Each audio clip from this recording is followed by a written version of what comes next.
Pastor Ed here with Daily Devotions for Tuesday, March the 26th, 2024. We're talking about that gospel reading from this past Sunday from Mark 14 about the anointing of Jesus. And probably had more information than people wanted to, were inclined to absorb on Sunday. And when you get into studying it, there's people think that there's maybe were as many as 3 anointings. That Matthew and Mark probably are talking about the same one. John's would have been a second, the Luke, because of the placement and the chronology, much earlier, a third. But I came across this explanation, which makes a lot of sense to me, and I'd like to share it with you. They write, all 4 Gospels record an event in which a woman came to Jesus during a meal and anointed him. And if you want to look these up, they're in Matthew 26, again, Mark 14, Luke 7, and John 12. Well, many feel that Luke's account refers to an event in Galilee early in Jesus' ministry, while the stories told by Matthew, Mark, and John refer to a separate, nearly identical event occurring in Bethany near the end of Jesus' life. And some even divide these latter 3 stories into separate events because John apparently says the event he described occurred 6 days before the Passover, John 12, verse 1, while Matthew and Mark say the event occurred 2 days before Passover, Matthew 26, verse 2, and Mark 14, verse 1. But this confusion misses the fact that the different accounts may all represent the same anointing. For one thing, John does not say the woman anointed Jesus 6 days before the Passover. What he says is, 6 days before the Passover, Jesus came to Bethany where Lazarus lived, whom Jesus had raised from the dead. And here a dinner was given in Jesus' honor. John says that Jesus came to Bethany 6 days before Passover, and that at some point while he was there, a dinner was given in his honor. And so there's no contradiction between the accounts of Matthew, Mark, and John in this regard. As for the account in Luke, that story does not say where the event took place or when, although it's placed with other material from the early part of Jesus' ministry. Although many presume that Luke's orderly account is chronological, it does in fact often stray from a chronological sequence. For example, in Luke 3, we read that King Herod shut John the Baptist up in prison, Luke 3, verses 19 through 20. But then we read in the following verses that Jesus was baptized by John, John 3, 21 to 22. In reality, of course, John baptized Jesus before being placed in prison. An even more striking example of a chronological recording is seen at the end of Luke's gospel, where he appears to compress the 5 weeks between the resurrection of Jesus and his ascension into a single day. If we treat what is said chronologically, and there you would compare Luke 24, Matthew 28, and John 21. And as for the differences in the anointing stories, they are small and easily explained. For example, Matthew and Mark say the woman anointed Jesus' head. The other Gospels say his feet were anointed, but the woman may very well have anointed Christ's head and feet, recorded differently according to the stress the individual Gospel writers had in mind for a kingly anointing or an anointing for burial. Luke's account says the event occurred in the home of a Pharisee named Simon. The others say that it was the home of Simon the leper in Bethany. But Simon the leper and Simon the Pharisee were probably one and the same. A leper could never have hosted a dinner nor have partaken in one with other people. So Simon the leper must have been healed and thus could have been the same as Simon the Pharisee. Simon very well have been referred to as the Pharisee in Luke because Luke stresses Jesus' reply to Simon's Pharisaical and self-righteous attitude, while the other Gospels remember him as Simon the leper. And so there's no real reason why all the Gospel accounts could not be referring to the same thing. That being the case, consider the probability that they are, in fact, simply different accounts of the same event.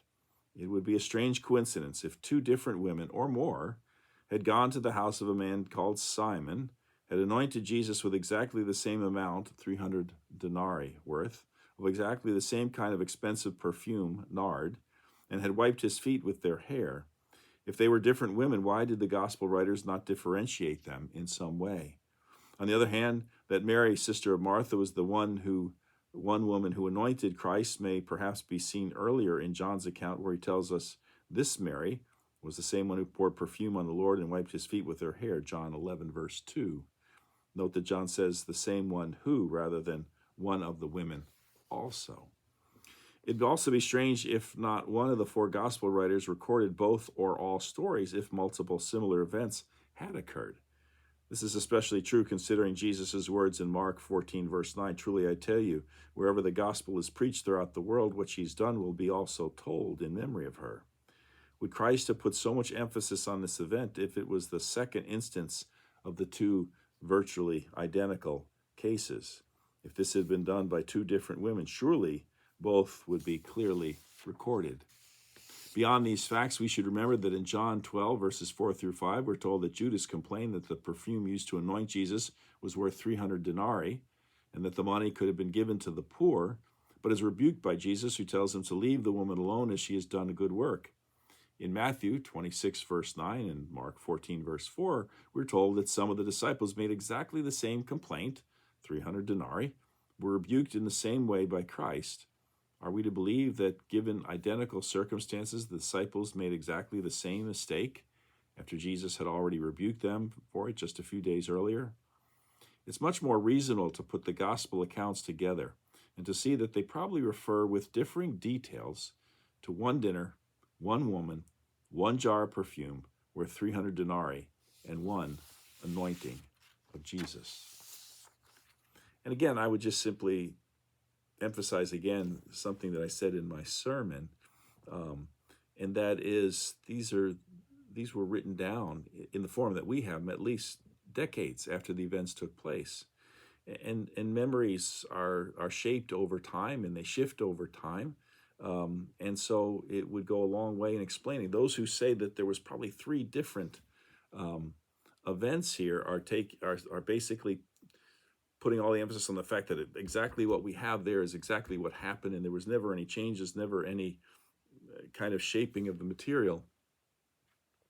And yet memories, as I tried to argue a little bit, I guess, do shift over time. And I want to end with one thing that occurred to me. My dad served in the Army in the Second World War. He was among the hundreds of thousands of Allied soldiers who landed as part of the D-Day invasion. And when we would talk to him about it, he would tell us that he in fact landed on Omaha Beach. There were actually 5 different beaches, but Omaha was where basically most of the fiercest fighting took place. But he did land on the first day. It was a couple days later. And we just took him at his word for that. That was his memory. Came to find out, however, that he was part of the 80th Division, and the 80th Division did not land at Normandy until August the 3rd. D-Day was June the 6th. So he didn't actually get to France for about 2 months, and not on Omaha Beach, but on Utah Beach. Now, the memory is one thing, the written account is another thing, which is true, or, it's a case of my dad's memory probably fading over time. It was a very traumatic sort of thing, and he, at the end of his life, felt definitely that he had suffered from PTSD. So his memory perhaps wasn't entirely reliable. That doesn't mean he was lying. Doesn't mean that he didn't land at Normandy, didn't participate in that battle and the subsequent fight across Europe.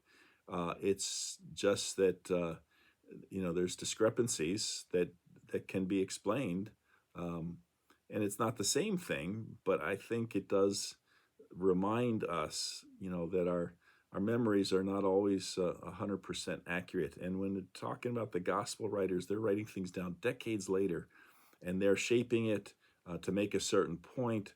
And they are taking accounts that have been handed down to them and placing them in the story where it best fit the point they were trying to make. So don't want to belabor it anymore. I think that article was a really good way of explaining it. I would kind of hang my hat on that, the fact that it was probably one event, one woman, one jar, and just interpreted differently by the 4 gospel writers. Well, that was a lot. I'm going to say some more and really kind of try to pull some lessons out of this as well of what it means for us today. So we'll be doing that in the days to come. Hope you have a great day today. We'll see you again tomorrow. Till then, take care. Bye.